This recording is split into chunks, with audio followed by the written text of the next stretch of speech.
তুমি রাজশাহী সূর্যমুখী হোটেলে গেছিলা? রাজশাহী জেলা অসংখ্য ধন্যবাদ।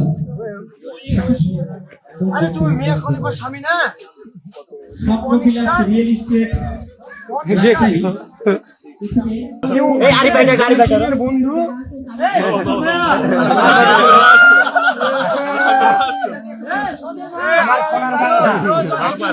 আমার সোনার বাংলা, আমি তোমায় ভালোবাসি।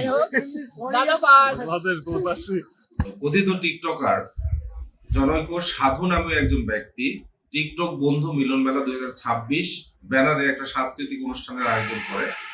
উক্ত সাংস্কৃতিক অনুষ্ঠানে দেশের বিভিন্ন প্রান্ত থেকে প্রায় 100 থেকে 120 জন টিকটকার অংশগ্রহণ করে।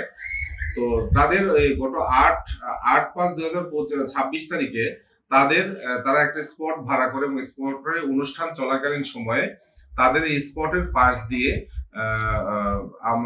রূপপুর পারমাণবিক কেন্দ্রে কর্মরত 2 জন বিদেশি নাগরিক স্পটের পাশ দিয়ে যাওয়ার সময় প্রায় 8-10 জনের একটা টিকটকার গ্রুপ তাদেরকে পথ রোধ করে বিভিন্ন ধরনের অশালীন কথাবার্তা এবং অশালীন আচরণ করে এবং তাকে একটা হেনস্থার শিকার করে।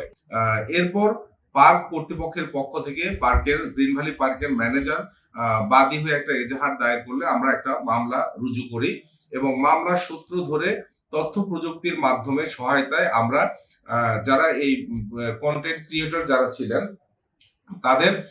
তাদেরকে খোঁজ খবর নিয়ে এবং অনুসন্ধান করে তথ্য প্রযুক্তির মাধ্যমে আমরা কিছু যারা ওখানে ভিডিওতে উপস্থিত ছিলেন তাদেরকে শনাক্ত করি এবং তাদের মধ্য থেকে 2 জনকে আমরা পুলিশ হেফাজতে গ্রহণ করি। তার মধ্যে একজন যার আইডি থেকে ভিডিওটি আপলোড হয় তাকে আমরা পুলিশ স্কটের মাধ্যমে অপরাধে জড়িত থাকার কারণে তাকে আমরা কোর্টে সেট আপ করতেছি এবং আরেকজন যে আছে সে আমাদের হেফাজতে আছে এবং তার ব্যাপারে আরো বিস্তারিত খোঁজ খবর নেওয়ার বিষয় আছে।